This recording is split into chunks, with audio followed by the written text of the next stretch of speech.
భరత వేదముగ నిరత నాట్యముగా కదిలిన పదమిది ఈశా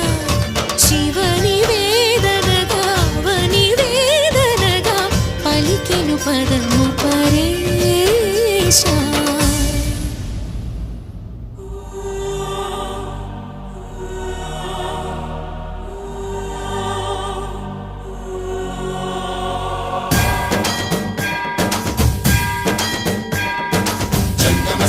గంగాచిత శిరమృగ మండిత కర పురహర పంకజమంకర భవనా శంకర స్వరహర దక్షాధ్వరహర కాల విలోచన పాలిత జనగణ కాల కాల విశ్వేశ్వర ఆశుతోష అజనాస విశాసన జయ గిరీశ బృహదీశ్వర